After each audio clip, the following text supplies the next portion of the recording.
My name is Joseph Beige. I'm a real estate attorney on Long Island, and I'd like to welcome you to today's podcast. Before we get started, as always, I'd like to thank our returning viewers. I appreciate your patronage. I appreciate your watching us and all the support that you give. If this is your first time checking us out, thank you, and let me explain a little bit of what we do. With the help of a guest, I'm going to discuss a topic that would be of interest to you, the Long Island real estate consumer. The hope is that you will find it interesting, informative, and it will help you make a better, more informed decision on your next real estate transaction. Now, today's subject is going to be another one of those where we discuss a subsystem that's pertinent to the real estate. What I like about these subjects is they cut across, whether you're an owner or prospective owner, whether we're talking residential or commercial, landlord or owner, it doesn't make a difference. This is a system that you all will be familiar with or should be. And that's today we're going to be talking about alarm systems. Now, when it comes to an alarm system, most people fall into one of two camps. Either they have no system whatsoever, or they've cobbled together a sort of a do-it-yourself kind of homemade system, usually stating mostly with a battery-powered smoke detector, maybe a CO detector, and they leave it at that. Today, I'm going to be joined by Greg Mele of All Action Alarm, Inc., and we're going to be discussing alarm systems, options, what things to think about, and a lot of things that you may not have thought about because it may not have been instinctive to you. However, I think it's very important. Greg, thank you for being here today. Hey, Joe. Thanks for having me. I appreciate it. Now, before we get going, the first thing I want to do is please tell us a little bit about yourself and All Action Alarm, because I think it's a great story. Yeah, I mean, just in your opening statement, I have a lot of things to add there. But so my personal story, the company too, is All Action Alarm started almost 42 years ago. No, it is 42 years, 1980. That's great. So my father started the business. He's probably one of the, first people, to get into the business. It's been around a while, but so I've grown up doing this. So when I was, teenager, I would start working with him on the weekends, during the summers, and then I went to college. While I was in college, my brother Brent, who's my partner now, he was already starting after he graduated college. He's older. He already started working with my father. And after I graduated, and once again, during college, I was doing it during the summers, working with them, learning the technical side of installing security systems and seeing what it was all about. But when I graduated, Brent and I sat down and we were discussing. We liked what we were doing. We enjoyed it.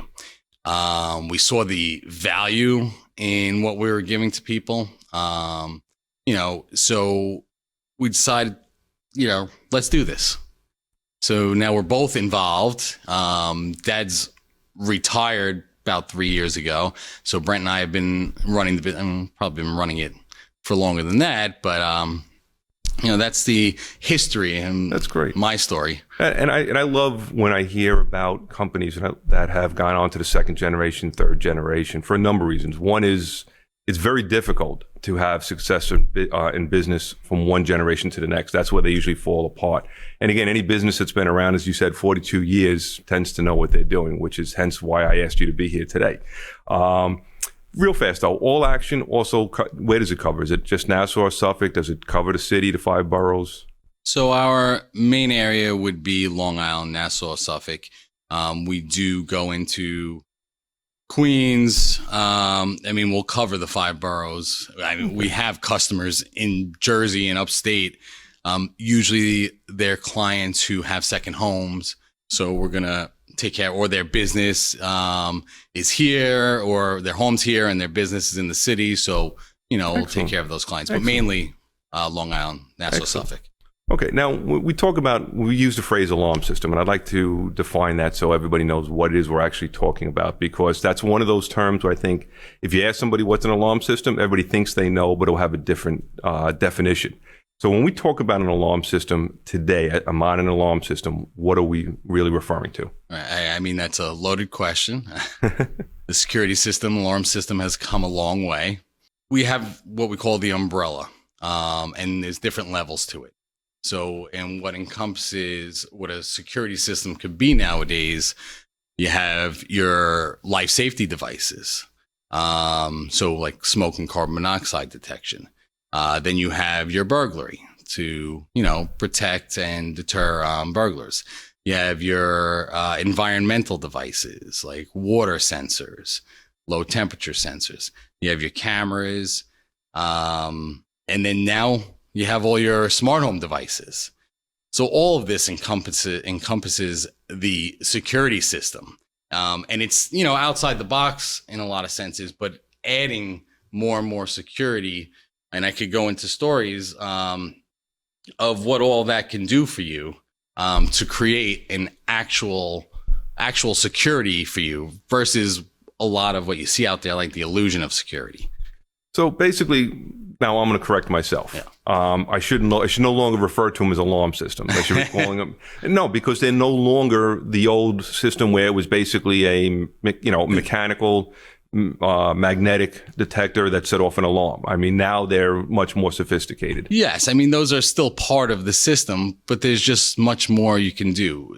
Specifically with technology these days. So now let's talk about that a little bit, because you mentioned on a couple of different subsystems within the alarm, security system. I guess. Sure. It's going to take a while for me to retrain my brain. But now let's talk about some of those, because, for example, I know you have things such as window sensors, motion detectors. You also mentioned some that were environmental, some that dealt with some other issues. So let's talk about staying with, to make it manageable, let's stay on from the burglary side of the system. What are some of the things or some of the parts that a consumer should be familiar with? So staying on the burglary side, you have your typical sensors. You have your door sensors, window sensors, motion detectors, glass break detectors. Those are some of the most common parts of the burglary alarm system. Basically, you're protecting any point of entry in the house. So this way the alarm is going off when someone tries to enter the home. Now, you also mentioned environmental. Mm-hmm. Okay. Now, what is we're going to talk about the environmental subsystem. What is that? So, believe it or not, the most common cause of an insurance claim is water damage. I was speaking to an insurance broker and they were telling me this. So one of the things you could do that we do, it's very common now, and insurance companies are even giving a discount when they have these monitored water sensors. And it goes beyond that. So basically, if there's a leak or, your boiler, your washing machine, the common spot, your dishwasher, you can put them everywhere, your toilets. If water is detected, it will alert you. Nonetheless, now, since you could have an app, you're going to get an alert personally on your phone, but our central station operators are going to alert you as well. We're going to give you a call saying, listen, we see there's water there. It's something you need to go address. And this way, you're limiting the damage. Sure, you get to mitigate it because you're aware of it, and you can take steps to, have somebody go over, you can go over, and things of that nature. Exactly. It goes to the extent now where you could put in a water flow valve, which requires a plumber. And what it does is, if it detects unusual water flow in the system, it connects to your water main in the house. So the incoming water main. So if it detects unusual flow, it will actually shut the valve off so no more water flows throughout the house. So if there is a leak, then it's just going to limit the amount of water that's going to come out of the pipe. Now, let's go back and we talk about systems again a little bit more. People go to the big box hardware stores, they get a kind of a do-it-yourself wireless system. You mentioned wireless.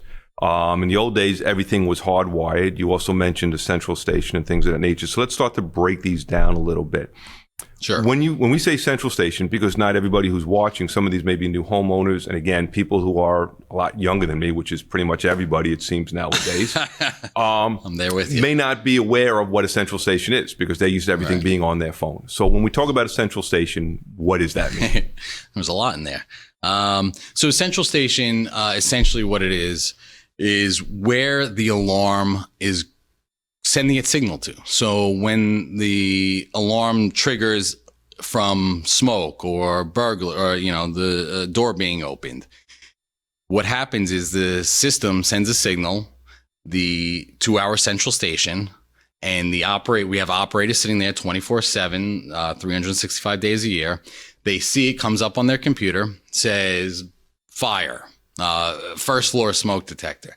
And now what that operator does is first thing is they're going to call you to verify whether it's false alarm, because unfortunately, 90% of alarms, are false alarms. You burn something in the kitchen. You forget you're letting the dog out and you forget to turn the alarm off.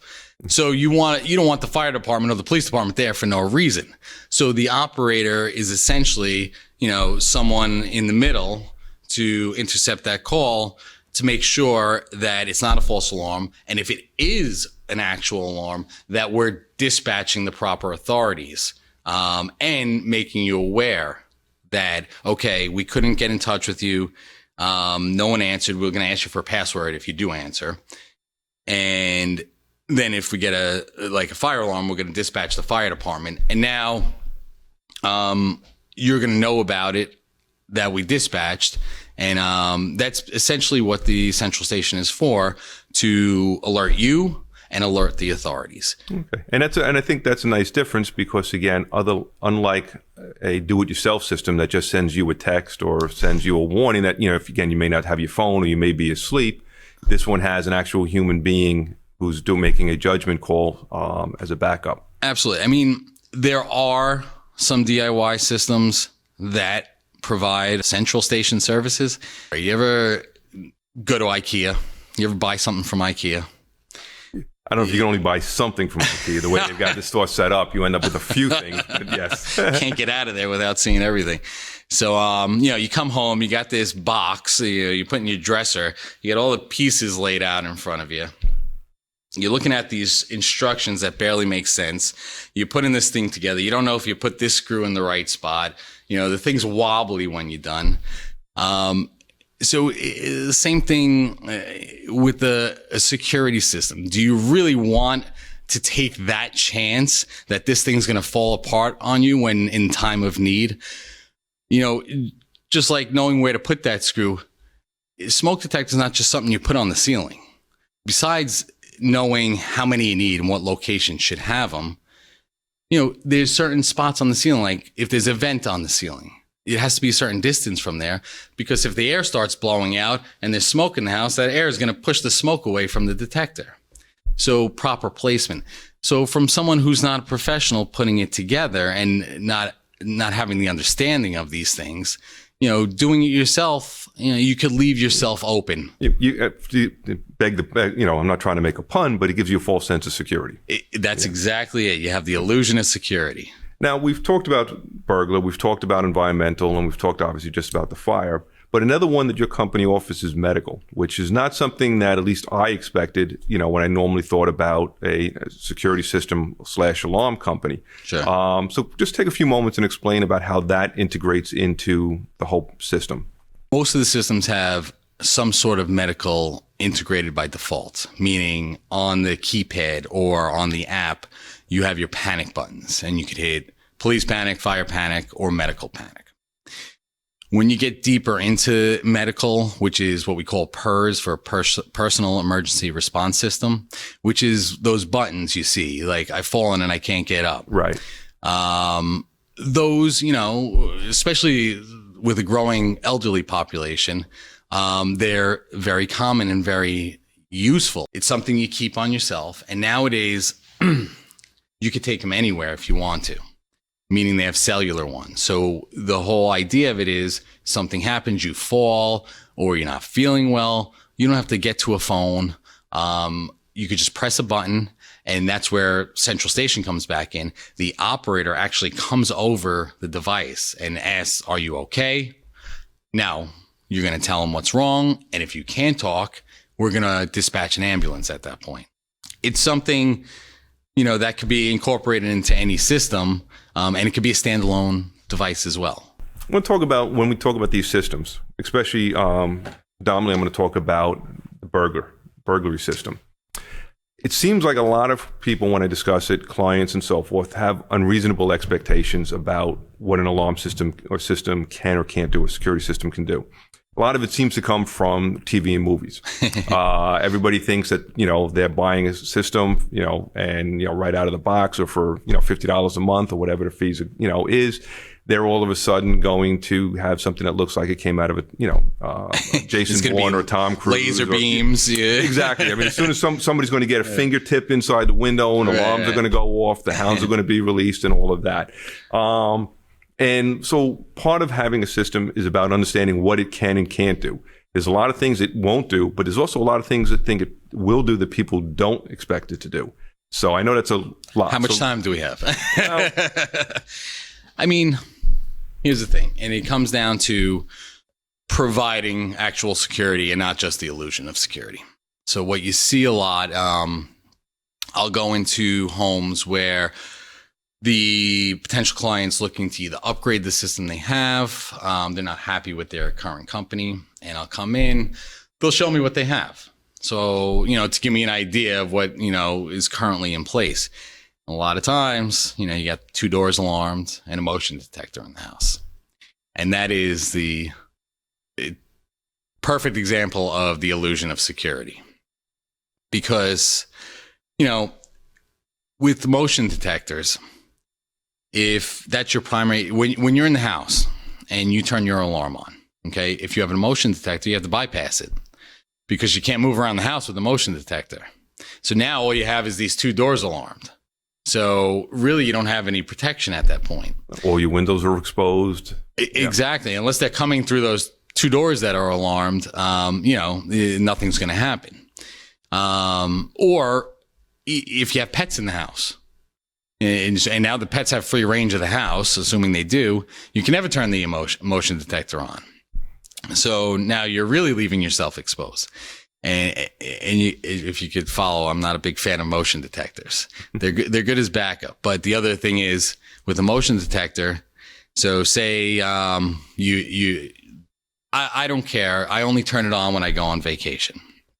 This is, what the client is, thinking in their mind. I said, that's great. But okay, so you turn the system on, the motion detector's on, you got your 2 doors alarmed.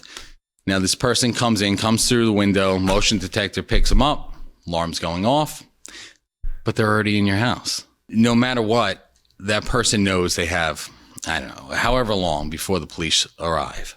So they're going to do whatever they're going to do. I mean, they'll take 5 minutes instead of an hour in the house, but they're going to grab and run. So they're already in the house. Let me ask you a question. If you could have a security system, money was no object. Someone was trying to get in or anything, you would want the security system to go off as soon as possible. Sure. The best way is to protect the whole perimeter of the house. Yes, it may be more of an investment, but we're talking about your security here. If you're going to make that investment, you don't want that illusion. You want it to actually work. There are certain ways, to go about it. I don't know if I got off I don't even remember the original question. Well, basically, we were talking about expectations, and I think you hit on that more than you realized. Basically, what it was when you buy a do-it-yourself kit, or you go on one of the specials from a certain companies that are on Long Island, right, that you get a bare bone system, you get a door, and you think what you bought is an illusion. You spent good money, but you really haven't made you protected yourself the way you think you have. Correct. The expectation, like you said, is this is in Hollywood. If you want to stop somebody from getting in, it's possible to be alerted when they come in. But it's not as simple as just throwing up a simple motion detector and saying, okay, now the room is covered. I know I've been involved with motion detectors, a fly lands on it. It's something, and sounds stupid, but it sets it off. And the more they go off and and I'm sure you've heard this from clients as well, false alarms tend to say, well, to hell with it, I'm just going to bypass this. Absolutely. And then now all of a sudden, you spent good money, you only bought yourself an illusion, and then you've even diminished that by not using it to the extent that even it was capable of being used. So 100%. Now when it comes to video, how has that changed the alarm and the security systems industry? So It's another tool. And I mean, videos become so popular now because there's tons of consumer products out there. You could get battery operated ones, excuse me, and just, place them somewhere connected to your Wi-Fi. Video is, like I said, a great tool in addition to the security system. In just like with a lot of what's available now, giving you awareness of what's going on. Your kid is, now going to school on their own, coming home on their own. When they come home, not only can you see that they came home, because now the camera sees you, sends you a notification. Your kid, Joe Jr., puts his code in the keypad on the door lock, which is all integrated into the same system, unlocks the door. You get the notification, okay, Joe disarmed the system. He unlocked the door. I could see it was him. I could see he doesn't have 10 of his little friends hanging out with him as well. So it's giving you awareness. It's not as much of a deterrent anymore as it used to be because the burglars know people have cameras nowadays. Just come out of a pandemic where everybody was wearing a mask, so that doesn't even raise a red flag anymore. It doesn't. I mean, your primary source and the best defense is the burglar alarm when it comes to that. The cameras are great for awareness. Seeing if something does happen, you could go back and check on it. If you are putting cameras in, make sure you have recording. Once again, the DIY type cameras, where you have to pay a monthly fee for the video storage, for the cloud storage. Sure. Make sure you're paying that monthly fee. Now, with central alarm, as we discussed earlier, is monitoring the alarms, whether they're environmental, burglar, fire, whatever it may be. If your system has video is integrated, is central alarm also watching the video? It's a good question. That is an option. It's not common. It's more of on a commercial type application that will do that, where alarm goes off, video pops up on the screen for the operator, and that has to be set up that way. Central station cannot just go into the camera. So you're not being spied upon. Exactly. Privacy concerns and so forth. Right. People shouldn't be worried about that. Right. Most secure type of camera system is to do a hardwired local system, has a recorder in the house. You don't have to worry about if your Wi-Fi goes out not having recordings. There's no monthly fee for the storage. And it's the most secure type system. Even if you lose internet, you're still going to be recording. And let's be honest, too. Most people have their Wi-Fi router pretty easily accessible because that's what they need to be. And crooks, unfortunately for us, are not that stupid. And if they think there's a system, they're probably smart enough to know how to disable the Wi-Fi, pretty quickly.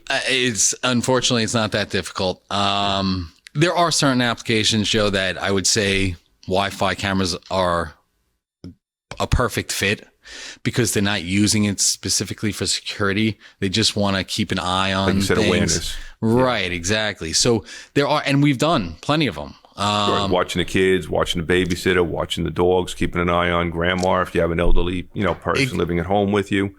And that's part of the discovery when I meet with the client is, understanding their needs, learning who they are, so we could come up with the best solution that's going to fit your lifestyle. What is probably the biggest misconception that the public has when it comes to security systems that you would like to clarify with them? Biggest misconception. I mean, I go back to those motion detectors. That's fine. Basically, then, like as you said earlier, people put in overabundance of confidence in the one piece of equipment that they're least likely to use. They'll buy it and turn it off. Yeah, it's nonstop. And you said it yourself. And then you have the false alarms and you stop using the system. We get a list of people who are not turning their alarms on. So, and one of the things we do one of the things that I say make us different is we keep in constant contact with our clients. It's not like we put the system in and now you're just a number in the system. If you have an issue, okay, call us. We call and recommend doing inspections once a year. We call when we see that they're not using their system because we want to know why. Is something wrong? Did something happen? Most of the time, if it is something wrong, they're like, yeah, I just haven't been able to call you. Or they just stop using it because it becomes a burden. Yeah. Which means that it wasn't a system. Again, if they didn't accurately relate to you what they wanted, what they can use, or they didn't follow your advice and got a system, again, the motion detectors being the perfect example, they overly relied on those because they were cheap and easy, and it kind of ended up being more of an inconvenience. Yep. Now, I want to lead it back to real estate with a little more of a specific question. When we have home buyers, potential home buyers, and they hire a home inspector. Now, home inspectors look at the house. They don't generally get into the subsystem like the security system. So if I'm a homeowner or potential homeowner, I'm looking at a house and there's a system there. What kind of questions should I be asking the current owner about that system? So things I would ask. One is, what kind of coverage does this system provide? Are all the doors and windows alarmed? Do you just have that 2-door in motion type system? The biggest thing is, are your smoke and do you have smoke and carbon monoxide detectors? I hope the inspector is looking for that at least. But are they monitored going to a central station where, the fire department will be here? So getting an idea of what's in the house, and what type of system they have. Are you happy with your current company that you're using? That's important because, that company is currently, or was until this point, monitoring your system. And if you weren't happy, you would just, content and, just paying a monthly fee for the central. Right. It happens all the time. We'd happily come out there and inspect the system for you, discuss your options, and at least give you an idea of what's there and what kind of protection you have, whether you use this or not. Right. Somebody's watching this and they turn around and said, okay, they're going to certainly give all action alarm a shot. They want to get a security system, but they want to start looking at and interviewing companies. Maybe they're outside. Maybe they are up in the Bronx or they're, farther upstate. What are some of the questions, or how should they evaluate a security systems company to make sure they're getting a quality one? Well, one of the biggest things nowadays, and I do it myself, I'm sure you do it, go online, look at reviews.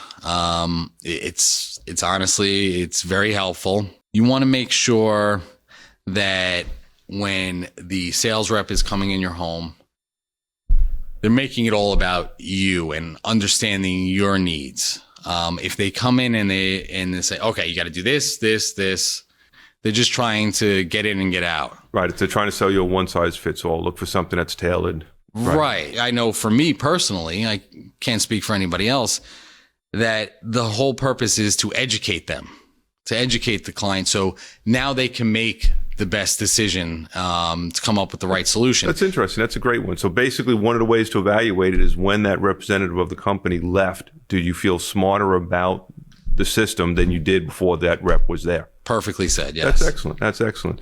Craig, I want to thank you for being here. Thank you. Okay. I hope everybody found this interesting. Craig's information is going to appear at the end of this, as always, so you can reach out to him. And again, Craig, thank you for spending your time today. To everybody, I hope you found this interesting. I know I did. The security systems industry has changed. There's more available than it ever was. It's not just about burglar alarms, all right, or keeping people out or keeping your stuff safe. The environmental alarms, especially looking out for water heaters, things of that nature, the places where you can have leaks. Check with your insurance company. You may find that the discount that you get on your homeowner's insurance may offset a lot of our monthly monitoring fees. All right. Again, Craig, thank you for being here. All Thank you so Action much, Alarm Inc. My name is Joseph Beige. I'm a real estate attorney on Long Island. Thank you for watching.